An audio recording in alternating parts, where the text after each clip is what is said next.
തഞ്ചാവൂർ ബൃഹദീശ്വരം ക്ഷേത്രം കടന്നുപോയ 1000 വർഷങ്ങൾക്ക് സാക്ഷിയായ ഒരു ക്ഷേത്രം. ഇന്നും നിത്യവിസ്മയമായി തുടരുന്ന എഞ്ചിനീയറിംഗ് അത്ഭുതം. ഇവിടുത്തെ ഓരോ നിർമ്മിതികളും ഐതിഹാസികമായ ആ പഴയ കാലഘട്ടത്തിലേക്ക് നമ്മെ നയിക്കും. രാജരാജ ചോളൻ ഒന്നാമൻ തൻ്റെ സുവർണ കാലഘട്ടത്തിൽ നിർമ്മിച്ച മഹാത്ഭുതം തന്നെയാണ് ഈ ക്ഷേത്രം. യുനെസ്കോയുടെ പൈതൃക പട്ടികയിൽ ഉൾപ്പെടുത്തിയിട്ടുള്ള ഈ ക്ഷേത്രം AD 985 നിർമ്മാണം തുടങ്ങി 1010 പൂർത്തീകരിക്കുകയും ചെയ്തു എന്നുള്ളതാണ് ഇവിടെയുള്ള ശിലാലിഖിതങ്ങളിൽ നിന്നും കണ്ടെത്തിയിട്ടുള്ളത്. രാജരാജ ചോളൻ്റെ ഭരണത്തിൻ്റെ 25ാം വർഷത്തിലെ 275ാം ദിനമാണ് ഈ ക്ഷേത്ര നിർമ്മാണം പൂർത്തീകരിച്ചതെന്നുള്ള ഒരു ശിലാലിഖിതവും ഇവിടെ നിന്ന് കണ്ടെത്തിയിട്ടുണ്ട്. തഞ്ചാവൂർ റെയിൽവേ സ്റ്റേഷനിൽ നിന്നും ഏകദേശം 600 മീറ്റർ മാറിയാണ് ഈ ക്ഷേത്രം നിലകൊള്ളുന്നത്. ഞാൻ ക്ഷേത്ര കവാടത്തിലേക്ക് നടക്കുകയാണ്.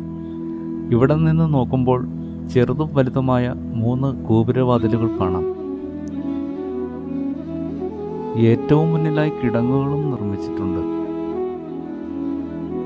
പ്രധാന ഗോപുരവാതിലിൻ്റെ ഇരുവശത്തും കോട്ടകളും നിർമ്മിച്ചിട്ടുണ്ട്. ഇവയെല്ലാം ശത്രുക്കളുടെ ആക്രമണത്തെ ഫലപ്രദമായി ചെറുക്കുന്നതിന് വേണ്ടിയുള്ള ക്രമീകരണങ്ങളായിരുന്നു. വളരെ മനോഹരമായി കൊത്തുപണികൾ ചെയ്തിട്ടുള്ളതാണ് കടന്നുപോകുന്ന ഓരോ ഗോപുരവാതിലുകളും. 3ാമത്തെ ഗോപുരവാതിലിൽ സുരക്ഷാ പരിശോധനയും ക്രമീകരിച്ചിട്ടുണ്ട്. മുന്നോട്ട് നടന്ന ഞാൻ വിശാലമായ ഒരിടത്തേക്ക് എത്തപ്പെട്ടു. ഇവിടുന്ന് അങ്ങോട്ട് ചെരുപ്പ് ഉപയോഗിക്കാൻ സാധിക്കില്ല. അവയെല്ലാം സൂക്ഷിക്കുവാനായിട്ട് പ്രത്യേകം സ്ഥലങ്ങൾ ക്രമീകരിച്ചിട്ടുണ്ട്. നിസ്സാരമായ തുകയൊക്കെ അതിനാവുന്നുള്ളൂ. ഞായറാഴ്ച ആയതുകൊണ്ടാവാം നല്ല തിരക്കാണ് ഇവിടെ അനുഭവപ്പെടുന്നത്. ചുട്ടുപൊള്ളുന്ന വെയിലാണെന്നും നടന്നു പോകുവാൻ മാറ്റും വിരിച്ചിട്ടുണ്ട്. ഈ വലിയ ഗോപുരത്തിൽ നിന്ന് തുടങ്ങുന്ന ഒരു ചുറ്റുമതിൽ അത് പ്രധാന ക്ഷേത്രത്തിൻ്റെ മുറ്റത്തെ വലം വെച്ചുകൊണ്ട് മറ്റൊരു വശത്തു കൂടി ഈ ഗോപുരത്തിൽ വന്ന് അവസാനിക്കുന്നു. വെറും ഒരു ചുറ്റുമതിലല്ലാതെ ആയിരക്കണക്കിന് കൽത്തൂണുകളാൽ നിർമ്മിച്ച ഒരു നടപ്പന്തൽ തന്നെയാണത്.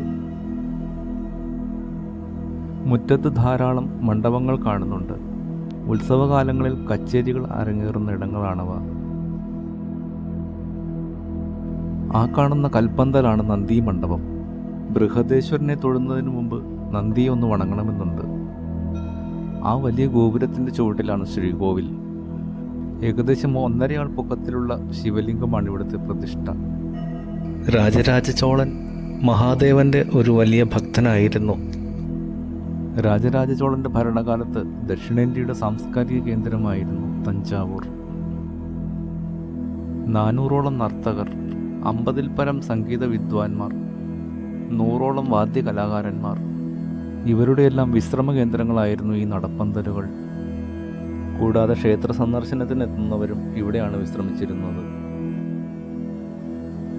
ഞാൻ നന്ദി മണ്ഡപത്തിലേക്ക് കയറുകയാണ്. ഇന്ത്യയിലെ തന്നെ നന്ദിശില്പങ്ങളിൽ വലുതാണ് ഇവിടുത്തേതും.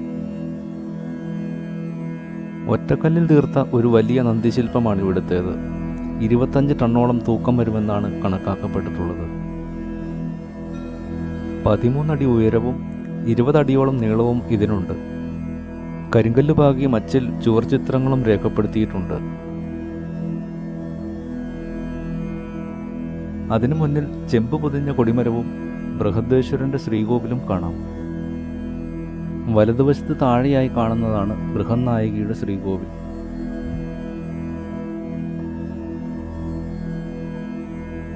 കടന്നു വരുന്ന എല്ലാവർക്കും പ്രസാദം നൽകുന്ന തിരക്കിലാണ് സ്വാമിയാർ.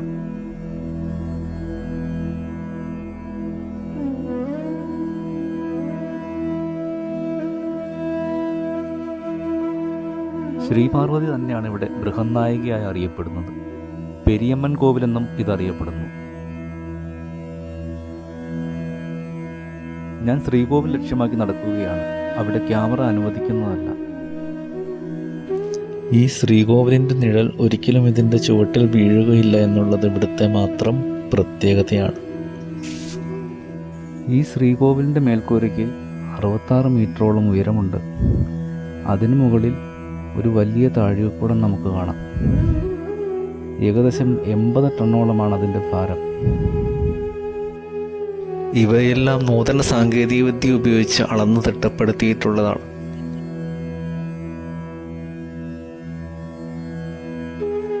നടപ്പന്തലുകളിൽ പ്രതിഷ്ഠിച്ചിരിക്കുന്ന 108 ശിവലിംഗങ്ങൾ മറ്റൊരു പ്രത്യേകതയാണ്.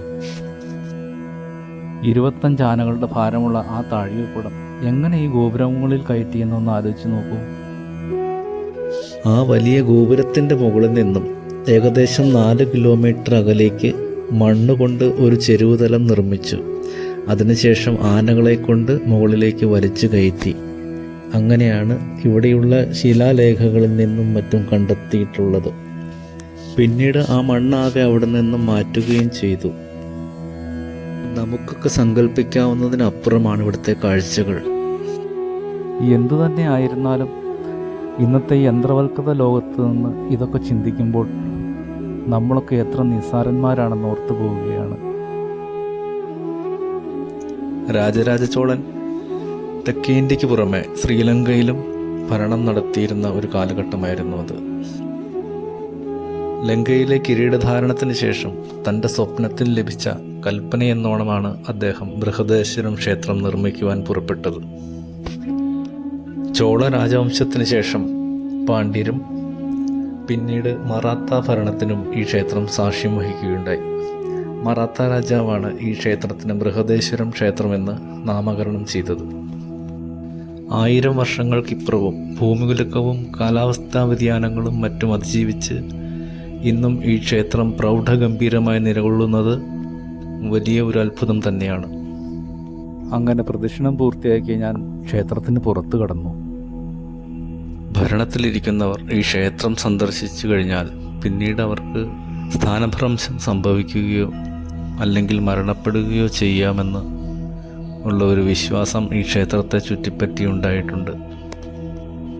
ഇന്ദിരാഗാന്ധി, MGR, കരുണാനിധി തുടങ്ങിയവർ അവരുടെ ഭരണകാലങ്ങളിൽ ഇവിടം സന്ദർശിക്കുകയുണ്ടായത് മൂലം പിന്നീട് അവർക്ക് ഭരണം നഷ്ടമുണ്ടാവുകയോ മരണപ്പെടുകയോ ചെയ്തു എന്ന് എല്ലാവരും വിശ്വസിച്ചു പോന്നു. അതിനുശേഷം ഭരണത്തിലിരിക്കുന്നവരാരും തന്നെ ഈ ക്ഷേത്രം സന്ദർശിക്കാതെയുമായി. രാജരാജ ചോളൻ്റെ ഭരണകാലത്ത് ദക്ഷിണേന്ത്യയുടെ സാംസ്കാരിക തലസ്ഥാനമായിരുന്നു ഇവിടം. 1000ഓളം ഭൃത്യന്മാരായിരുന്നു ഈ ക്ഷേത്രം പരിപാലിച്ചു പോന്നിരുന്നത്. നൃത്ത സംഗീതാദി കലകളിൽ പ്രാവീണ്യമുള്ളവരുടെ സംഗമ കേന്ദ്രവുമായിരുന്നു ഇവിടം. അങ്ങനെയുള്ള ഈ ലോകാത്ഭുതം സന്ദർശിക്കുവാൻ കഴിഞ്ഞത് ഏറ്റവും വലിയൊരു പുണ്യമായി തന്നെ കരുതുകയാണ്. ഇന്നലെ വൈകിട്ട് എറണാകുളം ജംഗ്ഷനിൽ നിന്നും യാത്ര ആരംഭിച്ച് ഞാൻ പുലർച്ചെ 9 മണിയോടുകൂടിയാണ് തഞ്ചാവൂരിലെത്തിയത്. ഈ വീഡിയോ നിങ്ങൾക്കെല്ലാവർക്കും ഇഷ്ടമാവുമെന്ന് കരുതുകയാണ്. നിങ്ങളുടെ സപ്പോർട്ട് എനിക്കുണ്ടാവണമെന്ന് എല്ലാവരോടും സ്നേഹപൂർവ്വം അഭ്യർത്ഥിക്കുകയാണ്.